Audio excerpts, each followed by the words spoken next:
ಭಾರತವು ಸಂಪ್ರದಾಯ ಸಂಸ್ಕೃತಿ ಆಚರಣೆಗಳ ನೆಲೆಗೊಂಡು ಪ್ರತಿಯೊಂದು ಹಬ್ಬವನ್ನು ಆಚರಿಸುತ್ತದೆ. ಗಣೇಶನ ಜನನದ ಕುರಿತು ಪುರಾಣದಲ್ಲಿ ಹಲವು ಅಂಶಗಳನ್ನು ಉಲ್ಲೇಖಿಸಿದ್ದಾರೆ. ಯಜ್ಞವಲ್ಕ್ಯ ಸಂಸ್ಕೃತಿಯ ಪ್ರಕಾರ ತಾಯಿ, ಇನ್ನೊಂದು ಕಥೆಯ ಪ್ರಕಾರ ಪಾರ್ವತಿಯ ಮನೆಯಿಂದ ಹುಟ್ಟಿರುವನು. ಸ್ವರ್ಣಗೌರಿಯ ಮಾನಸ ಪುತ್ರ ಈತ. ಗೌರಿ ತನ್ನ ಮೈಕೊಳೆಯಿಂದ ಆಕೃತಿಯೊಂದನ್ನು ಸೃಷ್ಟಿಸಿ ಅದಕ್ಕೆ ಜೀವ ತುಂಬಿ ಸ್ನಾನ ಮಾಡಲು ಹೋಗಿರುತ್ತಾಳೆ. ತಾಯಿಯ ಅಪ್ಪಣೆಯಂತೆ ಗಣಪ ಬಾಗಿಲಲ್ಲಿ ಕಾಯುತ್ತಿರುತ್ತಾನೆ. ಶಿವನು ಕೈಲಾಸಕ್ಕೆ ಹಿಂದಿರುಗಿದಾಗ ಗಣಪ ಶಿವನನ್ನು ತಡೆದು ಒಳಗೆ ಹೋಗಲು ಅಡ್ಡಿಪಡಿಸುತ್ತಾನೆ. ಇದರಿಂದ ಕುಪಿತನಾದ ಶಿವ ತನ್ನ ತ್ರಿಶೂಲದಿಂದ ಆ ಬಾಲಕನ ಶಿರವನ್ನು ಕತ್ತರಿಸುತ್ತಾನೆ. ಸ್ನಾನ ಮುಗಿಸಿ ಬಂದ ಗೌರಿ ಮಗನ ಸ್ಥಿತಿಯನ್ನು ಕಂಡು ರೋಧಿಸುತ್ತಾಳೆ. ಆಗ ಶಿವನು ಉತ್ತರ ದಿಕ್ಕಿನಲ್ಲಿ ಮಲಗಿದ್ದ ಪ್ರಾಣಿಯ ಕತ್ತನ್ನು ಕತ್ತರಿಸಿ ತರುವಂತೆ ಹೇಳುತ್ತಾನೆ. ಹೀಗಾಗಿ ಗಣಪ ಗಜಮುಖನಾಗುತ್ತಾನೆ. ಮಗು ಕಂದ, ಹೇಳಿ ಅಮ್ಮ. ನಾನು ಕೊಳದಲ್ಲಿ ಸ್ನಾನ ಮಾಡುವುದಕ್ಕೆ ಹೋಗುತ್ತಿದ್ದೇನೆ ಮಗು. ನಾನು ಹೇಳುವ ತನಕ ನೀನು ಯಾರನ್ನು ಒಳಗೆ ಬಿಡಬಾರದು. ಸರಿ ಅಮ್ಮ, ನಾನು ಯಾರನ್ನು ಒಳಗೆ ಬಿಡುವುದಿಲ್ಲ. ಆಟದ ಮಧ್ಯೆ ಇದನ್ನು ಮರೆಯೋದಿಲ್ಲ ತಾನೇ? ನೀವು ಚಿಂತಿಸಬೇಡಿ ಅಮ್ಮ, ನಾನು ಇಲ್ಲೇ ಇರುತ್ತೇನೆ.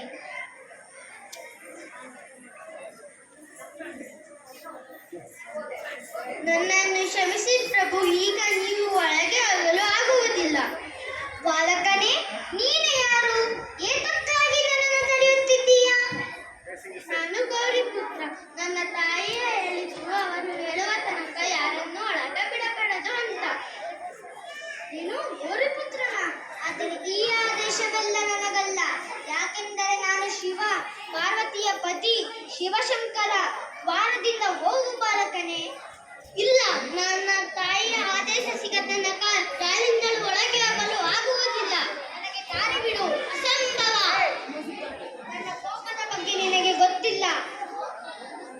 ನನ್ನ ಕೋಪಕ್ಕೆ ಒಳಗಾಗಬೇಡ. ನನಗೆ ದಾರಿ ಬಿಡು, ಇಲ್ಲವಾದರೆ ಪರಿಣಾಮ ಎದುರಿಸಬೇಕಾಗುತ್ತದೆ. ಪರಿಣಾಮ ಏನಾಗಿದ್ದರೂ ಸರಿ. ಸೂರ್ಯ ಪಶ್ಚಿಮದಿಂದ ಉದಯಿಸಬಹುದು, ಚಂದ್ರ ತನ್ನ ಮಾರ್ಗವನ್ನು ಬದಲಿಸಬಹುದು, ಆದರೆ ನನ್ನ ತಾಯಿಯ ಆಜ್ಞೆ ಮೀರಿ ನಡೆಯುವುದಿಲ್ಲ. ಅಂತೆಯಿಂದ ಇರಿ ಪ್ರಭು. ಅವನು ಬಾಲಕ, ಅವನಿಗೆ ತಿಳಿಯುವಂತೆ ಹೇಳುತ್ತೇನೆ. ಅವನು ನಿನ್ನ ಮಾತು ಕೇಳುತ್ತಿದ್ದರೆ ಅದರ ಪರಿಣಾಮ ಭಯಂಕರವಾಗಿರುತ್ತದೆ. ಬಾಲಕನೇ, ಶಿವನಿಗೆ ಕೋಪ ಬರುವ ಹಾಗೆ ನೀನು ನಡೆದುಕೊಳ್ಳಬೇಡ. ಸುಮ್ಮನೆ ಮಾತನಾಡಬೇಡ. ನಿನಗೆ ಧೈರ್ಯ ಇದ್ದರೆ ನನ್ನನ್ನು ಸರಿಸಿ ತೋರಿಸು. ನಿನ್ನಿಂದ ನನಗೂ ಕೋಪ ಬರುತ್ತಿದೆ. ಎದುರಿ ಬಿಟ್ಟೆಯಾ? ಈಗ ನನ್ನ ಶಕ್ತಿ ಏನೆಂದು ತೋರಿಸುತ್ತೇನೆ.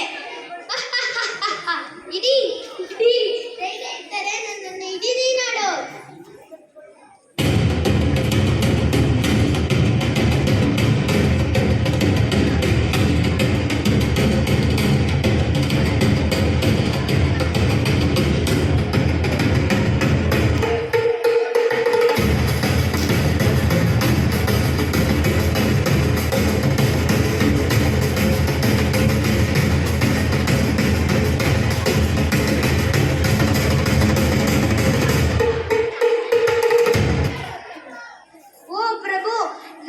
ಕ್ಷಮಿಸಿ ಪ್ರಭು, ಈ ಬಾಲಕ ತುಂಬಾ ಶಕ್ತಿಶಾಲಿಯಾಗಿದ್ದಾನೆ.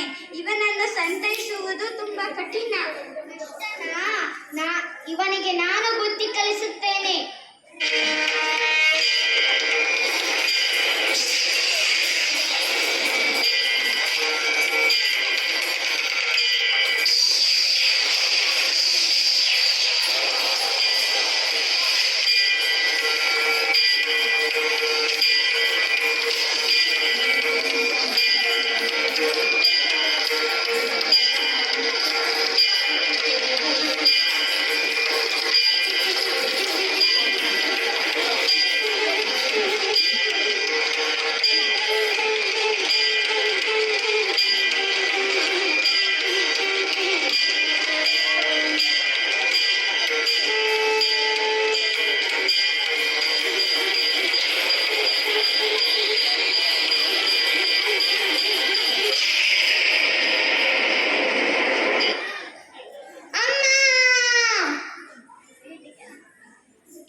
ಧಿಕ್ಕರಿಸಿದ ಈ ಬಾಲಕನಿಗೆ ಇದೇ ತಕ್ಕ ದಂಡನೆ. ಸ್ವಾಮಿ, ಇದನ್ನು ನೀವು ಮಾಡಿದ್ರ? ಇವನು ನನ್ನ ಮಾತಿಗೋಸ್ಕರ ಈ ರೀತಿ ಮಾಡಿದ್ದ? ನೀವು ತಿಳಿಯದೆ ನಿಮ್ಮ ಮಗನನ್ನೇ ಕೊಂದಿದ್ದೀರಿ ಸ್ವಾಮಿ. ಮಗನೇ, ತಿರುಗಿ ಬಂದು ಬಿಡಪ್ಪ ಕಂದ. ನನ್ನನ್ನು ಕ್ಷಮಿಸು ಪಾರ್ವತಿ. ನನಗೆ ಅದೆಲ್ಲ ಗೊತ್ತಿಲ್ಲ ಸ್ವಾಮಿ. ನನಗೆ ನನ್ನ ಮಗನನ್ನು ಬದುಕಿಸಿಕೊಡಿ ಸ್ವಾಮಿ. ನನ್ನ ಮಗನನ್ನು ಬದುಕಿಸಿ ಪ್ರಭು. ನೀವು ಯಾಕೆ ಈ ರೀತಿ ಮಾಡಿದ್ದೀರಿ ಪ್ರಭು? ಹೇ ಪಾರ್ವತಿ, ಇವನನ್ನು ಬದುಕಿಸಲು ಸಾಧ್ಯವೇ ಇಲ್ಲ. ಆದರೆ ಬೇರೆ ಪ್ರಾಣಿಯ ತಲೆಯನ್ನು ಜೋಡಿಸಿದಲ್ಲಿ ಇವನಿಗೆ ಮತ್ತೆ ಜೀವ ಕೊಡಬಹುದು. ನನಗೆ ಅದೆಲ್ಲ ಗೊತ್ತಿಲ್ಲ ಸ್ವಾಮಿ. ನನಗೆ ನನ್ನ ಮಗು ಹೇಗಾದರೂ ಜೀವಂತವಾಗಿ ಬೇಕು. ನೀವೇ ಹೇಗಾದರೂ ಸಹಾಯ ಮಾಡಬೇಕು ಪ್ರಭು. ನಂದಿ, ಉತ್ತರ ದಿಕ್ಕಿನಲ್ಲಿ ಯಾವ ಪ್ರಾಣಿ ಮಲಗಿರುತ್ತದೋ ಆ ಪ್ರಾಣಿಯ ತಲೆಗೆ ತೆಗೆದುಕೊಂಡು ಬಾ.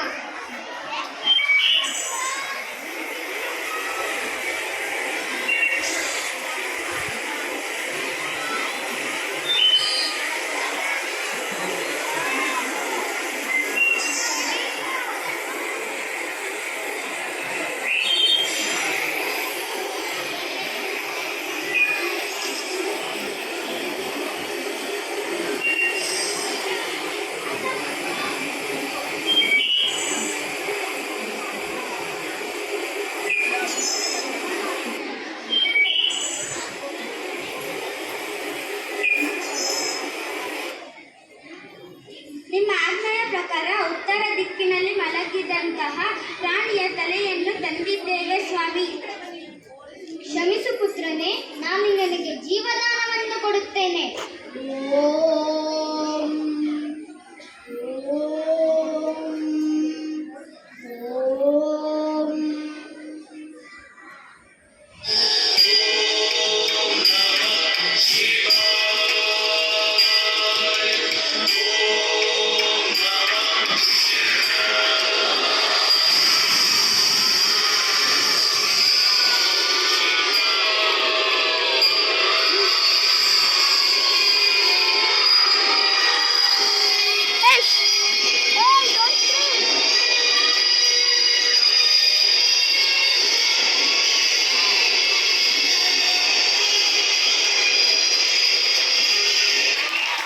ಕಂದ, ಮಗು, Don't scream. ಅಮ್ಮ, ಅಮ್ಮ. ಇಂದಿನಿಂದ ನಿನ್ನ ಹೆಸರು ಗಣೇಶ ಎಂಬ ನಾಮದಿಂದ ಪ್ರಸಿದ್ಧವಾಗಲಿ.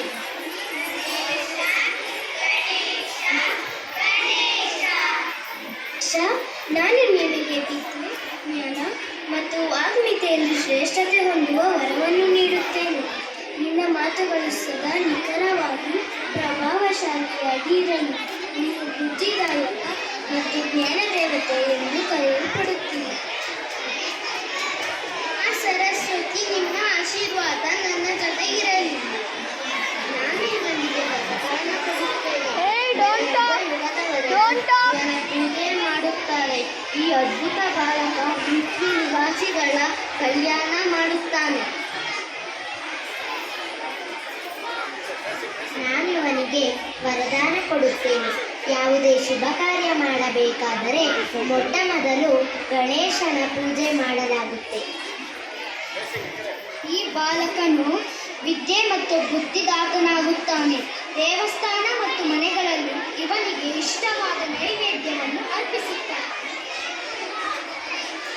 ನಿಮ್ಮ ಈ ಆಶೀರ್ವಾದದಿಂದ ಧನ್ಯನಾದೆ ಸ್ವಾಮಿ. ಭಾದ್ರಪದ ತಿಂಗಳಲ್ಲಿ ಶುದ್ಧ ಚತುರ್ಥಿ ದಿವಸ ಗಣೇಶನ ಪೂಜೆ ಮಾಡುವರು.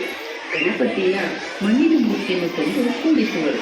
ಅದರ ಪ್ರಾಣ ಪ್ರತಿಷ್ಠಾಪನೆಯನ್ನು ಮಾಡಿ ಷೋಡಶೋಪಚಾರ ರೀತಿಯಿಂದ ಪೂಜೆ ಮಾಡುವರು. ಸಂಪ್ರದಾಯದಂತೆ ಗಣಪತಿಯನ್ನು 1 ದಿವಸ, 3 ದಿವಸ, 5 ದಿವಸ ಅಥವಾ ಅನಂತ ಚತುರ್ದಶಿಯವರೆಗೂ ಕೂಡಿಸುವರು. ವೈಭವದಿಂದ ಜಲಾಶಯಕ್ಕೆ ಕಳಿಸುವರು. ಶ್ರೀ ಗಣೇಶನ ಯಥಾರ್ಥಾಂಗ ಪೂಜೆಯಿಂದ ಆಯುರಾರೋಗ್ಯ ಮತ್ತು ಐಶ್ವರ್ಯಗಳ ಅಭಿವೃದ್ಧಿಯಾಗುವುದು. ಮನೆಯಲ್ಲಿ ಚಿರಕಾಲ ಆನಂದ ಪ್ರಾಪ್ತಿಯಾಗುವುದು. ಸಕಲ ಸಂಕಷ್ಟಗಳ ನಿವಾರಣೆಯಾಗುವುದು.